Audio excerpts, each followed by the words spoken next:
When they say the grass is greener on the other side, they are not kidding. What's up everyone? It is Lo, Beauty Demon, and welcome back to my channel where we talk about internet BS. Today, we're going to be talking about the BS that is Def Noodles or Dennis. I'm going to call him Dennis throughout this video because saying Def Noodles, I don't know, it just gets like super repetitive. Not that saying somebody's name in general isn't repetitive, but just, you know, we're just going to call him Dennis from now on because I feel like that's really what we're seeing at this point. So yeah, let's get into it. But first, if you have not already, please don't forget to like and subscribe and hit the bell icon over here so you can get a notification every time I post. And don't go to anybody we talk about in this video and spread any hate, negativity, nothing like that. These are just my thoughts and opinions based on what I am seeing play out on the internet. So if you have something to say about what we're talking about, just shoot it down in the comments below. That's what they are there for. I came into this video with no script, no outline. I don't usually like script things, but I'll have like outlines and like key points and like maybe funny thoughts I've had about something. But I had none of that. I've just been like marinating in all of the stuff that I've been seeing on Twitter and I've been seeing on Def Noodles' channel and I've been seeing other channels react to and dive into, and I've just been, like I said, I've just been marinating in all that, taking it all in, trying to figure out how I really feel about the situation, what the situation is. I actually did a video a few months ago, maybe like 5-6 months ago, I can't really remember, and it was about a lawsuit that Def Noodles Dennis filed against another creator, Keemstar. It was a defamation lawsuit. Dennis said on Twitter that a joke that Keemstar made referring to him minors was defamatory and could ruin his reputation. And of course, Keemstar and a lot of other people in the commentary community made the argument it was a joke. I mean, I thought it was a joke. It was a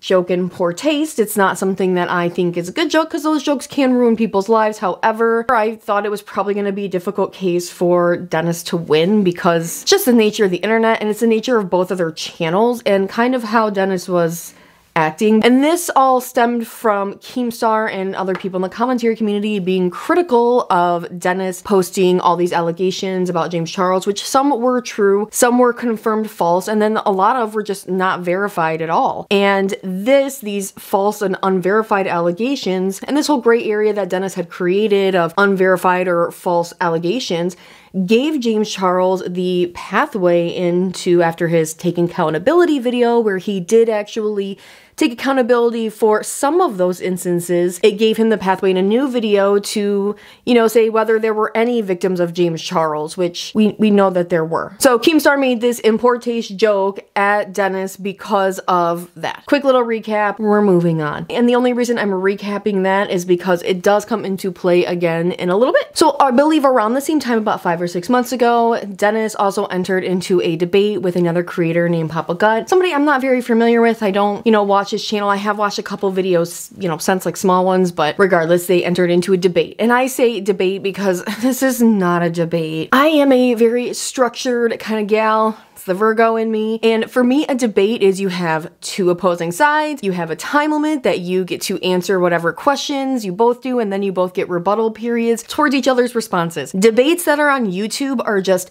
people yelling and getting really angry at each other. Not that people don't get angry during debates, but there's no moderation at all. And then that ends up being like a 5-hour debate. That's my rant about debates. And I honestly have no idea what this debate was even about. And it really doesn't matter because the internet decided that Papa Gut won this debate, and it seemed like Def Noodles had been butthurt about it ever since. He would be making sly digs. Eventually, just recently, Dennis got his Twitter back and was making sly digs at him, and I don't really know what the entire catalyst was. It could be perhaps that Papa Gut made a video about Dennis. I don't know. I'm not gonna lie. This situation blew up really fast and became very convoluted, mostly just because the sheer amount of harassment that Dennis was directing at Papa Gut. There was a live stream where Papa Gut was discussing his wife's rape, actually, a horrifying situation, and he started crying during this conversation. And while he was explaining this on a live stream, he started getting emotional. He started crying. Like any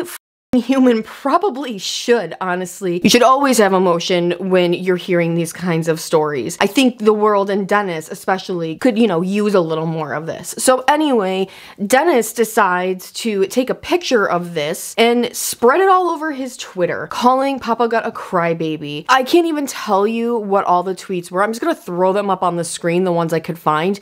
He even went so far as to make a t-shirt. I don't know if the t-shirt was actually in his shop, but but he did tweet that that wasn't his shop and that there was a link in the thread. This tweet is no longer up. I found a screenshot of it. I couldn't tell you where, honestly. I'm sorry. So here he is on Twitter, his newly gotten back Twitter, and he is mocking a man who is discussing and getting emotional over the sexual assault of his wife. Oh, and by the way, in case you're wondering why Dennis initially lost his Twitter, he was blaming it all on Keem. It apparently had nothing to do with Keem, and it had to do with inappropriate tweets that Dennis made about Millie Bobby Brown and her boyfriend, who was technically an adult while she was considered a minor, but I'm assuming where Millie Bobby Brown lived, it was a consensual thing because in a lot of places, the age of consent is 16. So that was why he lost his Twitter. Just the sheer irony of that as we go into what I'm gonna tell you next, because on top of all the harassing tweets that he was making of those pictures of Papa Gut crying, he also made a tweet calling him a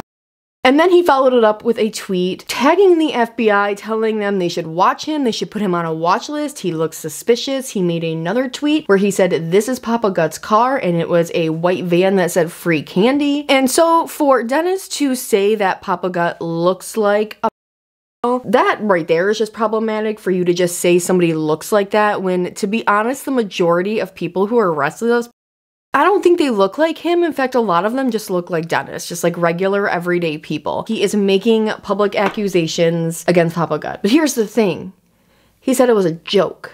Right. Lately, Dennis hasn't been that funny. In fact, he's changed the format of his channel completely. He, obviously we know, he took the cat ears off. For a while I liked him more without the cat ears, but now I wish he left the cat ears on because he's not as like aggressive, you know? They say the grass is always greener on the other side, and boy are they right. It's a joke, because it is kind of funny because it does two things. It does two things. One, it completely invalidates your entire James Charles thread. It goes against everything that you were working on to help it validate these victims' claims, and then you just went and made a joke about it. And also, it completely invalidates your lawsuit against Keemstar for making the same joke about you. Except for he didn't tag the FBI. And then you also went so far as to continue to harass him with pictures of him crying, and then went so far as to make a t-shirt about it of Papa Gut's likeness on it, and you were, I'm hoping, assuming, going to give him a piece of the cut, right? What Def Noodles decided to do was to hold a Twitter space to defend himself. Honestly, I got better shit to do than listen to a 6-hour Twitter space stream. Yeah. No, I wasn't doing that. And I'm actually like really happy that just like a lot of creators that I follow and listen to and watch went onto that space, and then they all just clipped their pieces and made videos of them, because honestly, thank you y'all. That's been so much help. Xylee, Adam McIntyre, Evangelina Skov. Those were just like 3 of the videos I listened to. And I just want to thank you all so much for making life easier for me, because I don't know how you guys all sat through that. I'm sure you guys didn't sit through all 6 hours, but even bless you for going up there and dealing with all of that tomfoolery that was happening. He had an entire girl gang around him that would never let him answer questions, that were always interjecting with everyone I listened to. And it was just very obnoxious because I really didn't know who any of these people were. And I was like, who is talking? I'm trying to hear what Xylee's saying to Dennis and hear what Dennis's reaction is. And it even got to the point where Adam McIntyre became so irritated with these women that he repeated himself multiple times and was like, will you shut up? I'm just trying to get his answer. You know, I mean, he couldn't even hear the questions, but he didn't want to hear the questions. What I got out of the videos that I watched of this Twitter space was that he was saying this whole thing with Papa Gut is a joke. You know, I'm playing a character, blah, blah, blah. But he's not playing a character anymore. He took the cat ears off. He said he wanted to be more realistic. He's completely changed up his content and his format. Well, he hasn't changed up the content yet. We'll get into that. He's still doing the same stuff, but now he's moved into a studio space that he calls a comedy club. I believe his podcast is there. And now he has 2 other people that might be appearing on his channel. I don't know. I honestly have not watched his videos in a while because I'm just not into it. He changed the format and I just wasn't into it anymore. And it's been a while since I've been interested in what Dennis has to say because, well, he's been shooting himself in the foot nonstop. What blows my mind is that Dennis talks so much about how he studied improv and how he worked so hard and like learning the craft and working the stand-up comedy scene and really honing his practice. But when I was listening to that Twitter Spaces, I was shocked at how not witty or quick he was with anything. Like, some people would come in with quick, funny zingers, and he would have zero response. Like, in fact, Keemstar came in and told him he should go rollerblading. And he said, I don't know if you're serious or not. Where's the comedy? Where's your improv skills? I mean, I did improv in high school, which is like obviously nowhere near compared to the level of people who can go to like Second City and really work in improv clubs. But I did a lot of improv classes. I was in an improv show. I love improv. Keem comes into your Twitter Spaces to troll you and you can't even like improv a zinger back. I don't see the humor anymore. I don't see the comedic timing. I don't see it. It's gone. I think he does well with a script and a character, but the person of Dennis is just not funny, and he is not good at improv. He's not. I don't think so. The clips that I've seen of his stand-up, not entertaining, and I was expecting to hear lots of funny stuff, but whenever I see Dennis just like when he did that thing with Augie RFC, or like the few clips I did see of his debate with Papa God, or this Twitter Spaces, I just expect something from him, and it's like deadpan and nothing. If you know anything about improv, there's always got to be like the straight person in the scene, and then, you know, the other person, but you can still be funny, and he just, I don't know. Then the icing on top of this is just a couple days ago, Keem filed a motion to dismiss the defamation suit that Dennis had brought against him because Dennis is out here making the same statements that he's suing Keemstar for, so smart on Keem to get it dismissed. I want to see what like legal tube has to say, if they even like touch this or if they've even like seen it or anything, but I mean, I'm sure it'll be dismissed. The interesting thing that I think I saw this on Xylie's live stream and they were reading this motion is that Keemstar, though the motion is filed to Dennis, he refers to him as Deaf Noodles to distinguish that he was making these statements as a joking manner to a joke character. As Dennis has very much said it, Deaf Noodles is a character, it was a cat, we're killing that, and just a channel is Deaf Noodles. I don't know. Hey everybody, future me or still past me to you watching this because you're watching this in the future.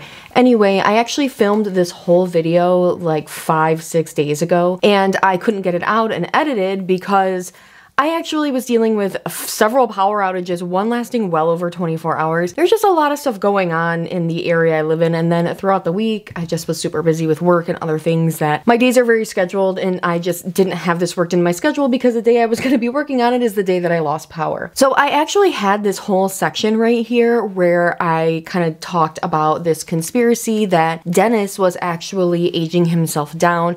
He portrayed himself as being 20s. I swear I heard somewhere that he was 27. Like, I think maybe he said that in a video. There's definitely a reason that I thought that. Like, there is a specific reason I thought he was 26, 27. There was conspiracies put out by other creators, like, you know, the references that he would make were kind of for people who are like in my age group. I'm gonna be 36 this year, and he would talk about things like the Colbert Report and Talk Soup, and while those are very funny things, those are not necessarily references that a lot of other 20-year-olds get. They might remember the Colbert Report, but I don't really know if they would remember like Talk Soup. A more, I feel like, age-appropriate like comparison for a 20-year-old might be like Tosh.0. It's the same format. And at first, I think they write for Insider, said they did an interview with him, and when they pressed him about his age, he wouldn't say how old he was. He would just say, put that I'm in my 20s. So at first he had a little back and forth with this person. So then he came forward and he was like,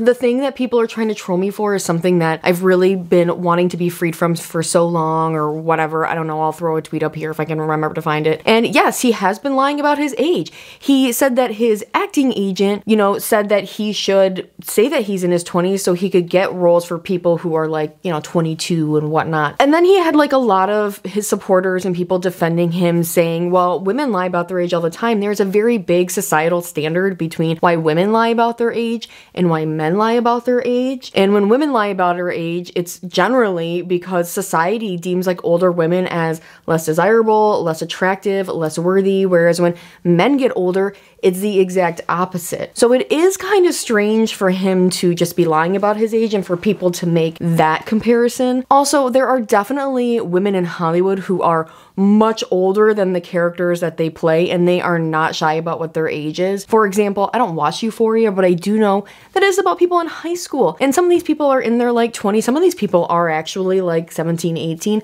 But then one of the main actresses is 30, and she's not shy about it at all. Another comparison that I feel like falls kind of flat, because we also see women who are in their 50s and, you know, people like Jane Fonda who embrace their age and are still vibrant and amazing and wonderful women. So that right there, I was kind of like, Then he posted a video on his Go With Dennis channel. I don't know, is this a channel that he's posting the podcast on or the Def Noodles show on? I don't really know, but he posted a apology or taking accountability video or whatever for his age. Now, he's posted a few of these like apology taking accountability videos where they're just essentially obnoxious troll videos of him apologizing for, you know, the dumbest shit. So in this, he has his new like co-host, which he's got like people that he's paying to work in his studio and work on his channel, but he's completely working to flatline his channel as well. So I don't know how that's gonna work in the long run. Anyways, he has this little sketch where he comes in and they start berating him on how old he is, and then he's a boomer and he makes boomer jokes and all this stuff. These are the kind of things that he would say to people who are in his age. Before he came out with how old he was, he would refer to people who are my age, Keemstar's age, I'm only a few years younger than him, make ageist remarks and jokes, and people would laugh about it, and I never really got offended by any of it. I just was like, yeah, he's a guy in his 20s, whatever. Turns out he was actually not a guy in his 20s. And in this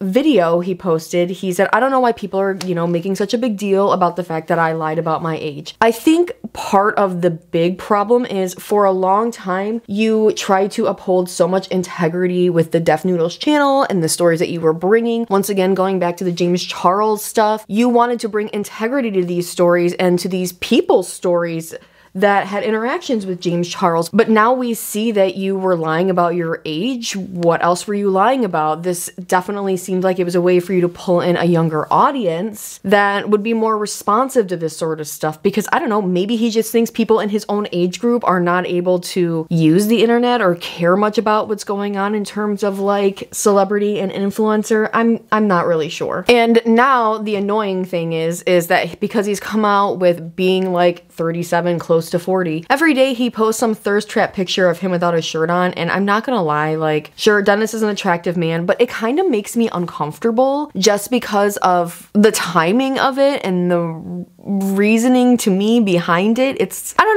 know, there seems to be something going on with him, and I'm not sure what the thought process is, and it's just a complete 180. And honestly, I'm kind of becoming a little confused. I don't understand what Dennis's thought process is. Is there something like more serious going on here? Anyway, everyone, that is it for today's video. Let me know what you think about this whole debacle in the comments down below. It's intense, there's a lot going on, and I feel like Dennis is not going to stop. He's relentless at this point. He's gotten almost to like Keem levels, and then all of a sudden he became like Keem's age. All right, you guys, thank you so much for watching. If you have not already, please don't forget to like and subscribe, and check out my second channel, Nostalgia. I will have it linked down below. I will see you guys next time. Laters. Bye.